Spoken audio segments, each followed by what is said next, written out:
At a signing day press conference, Kirk Ferentz confirmed what Iowa fans had been dreading for a long time. No anticipated changes in the Iowa coaching staff for the 2023 season, which means bad luck Brian Ferentz is back as the offensive coordinator for Iowa in 2023. Is it going to be more doom and gloom for the black and gold as we approach next season?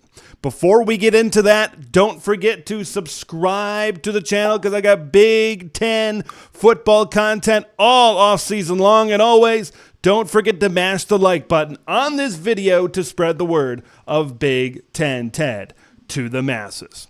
Okay, if you're thinking that this was a time where maybe they were going to make a move or they were going to make a move in February of some time, you're kind of delusional, because if they were going to make a move, it would have been in December. It would have been in January. It would have been when that coaching movement is going on so they can try to grab the best possible candidate. It seemed like we were just pushing the goalposts further and further. We were pushing the timeline further back and further back. Oh, he didn't get canned after the regular season. Oh, maybe they'll wait until the bowl game. Oh, he didn't get fired after the bowl game. Maybe it'll happen after this class comes in. It just seems like it kept on going back and back.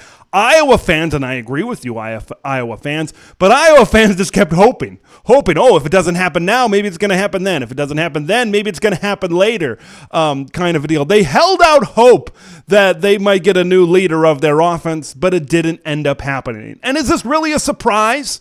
Because there's a lot of change going on in college football these days, and you got to keep up with the Joneses. You got to keep up with the changes. You know who doesn't like change? Kirk Ferentz. Kirk Ferentz hates change. Okay, you look at his offensive coordinators, how long he's held on to coordinators throughout the years. This is a guy that sticks with what he's got, and especially when he's got the last name Ferentz. Of course he's going to stick with him for just a little bit longer. So Kirk, that's kind of the first part of this. Kirk doesn't like change.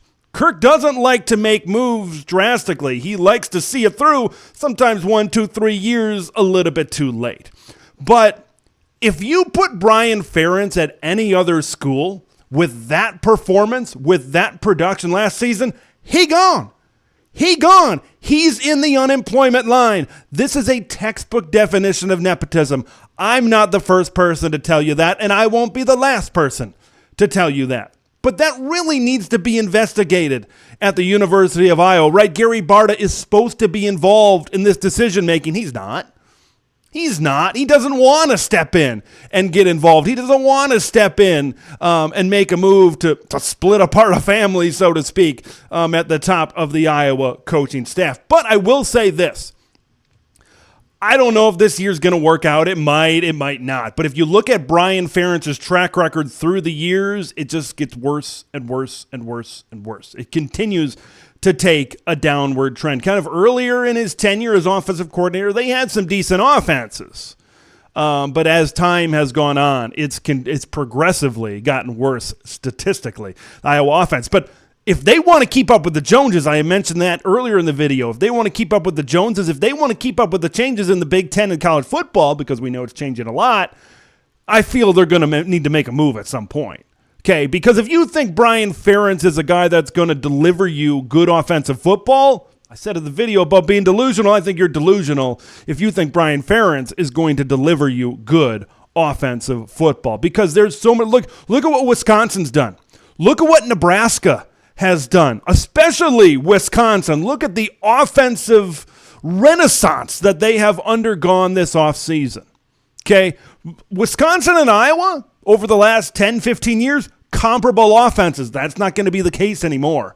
And we know in today's day and age of not only college football, but professional football and high school football as well, you need to be able to have a good offense. You need to put up yards. You need to put up points. That Iowa defense, I think one thing we've learned the past 2 seasons, and that Iowa defense has been elite. There is no getting around it.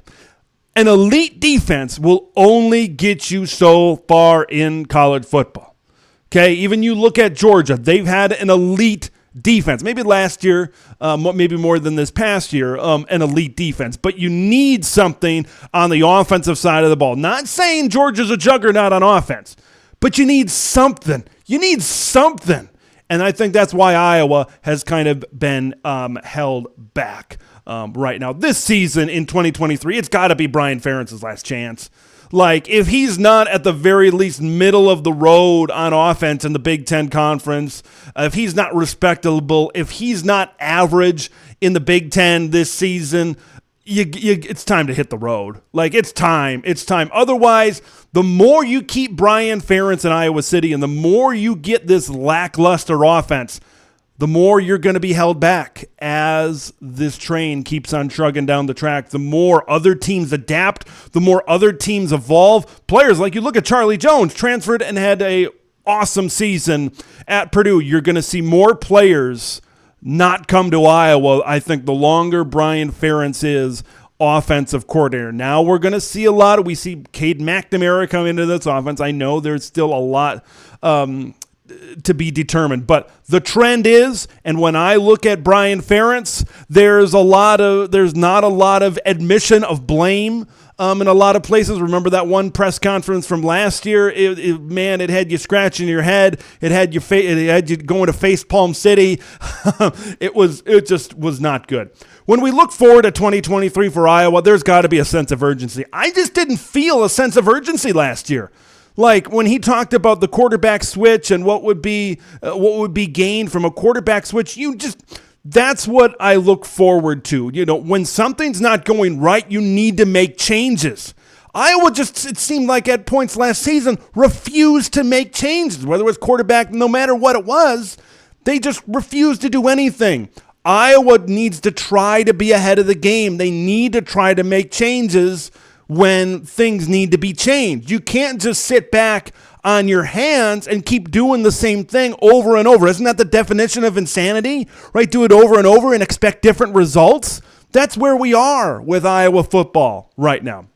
I want to hear your guys' thoughts about Brian Ferentz coming back as the offensive coordinator of the Iowa Hawkeyes. Can you tell I'm hyped up? Can you tell that I care about this subject? I'm not an Iowa fan. I'm the furthest thing from an Iowa fan, right? Grew up in Wisconsin, live in Minnesota, go Big Red, right? Probably Nebraska is one of my favorite teams, right? That right there qualifies me as an anti-Iowa type of guy. But when I look at Iowa, I feel bad for the Hawkeye faithful because it is a passionate fan base and they deserve better. Leave your thoughts. What do you think of all this in the comments below? Subscribe to Big Ten Ted if you haven't already. I'm Big Ten Ted. We'll see you in the next one.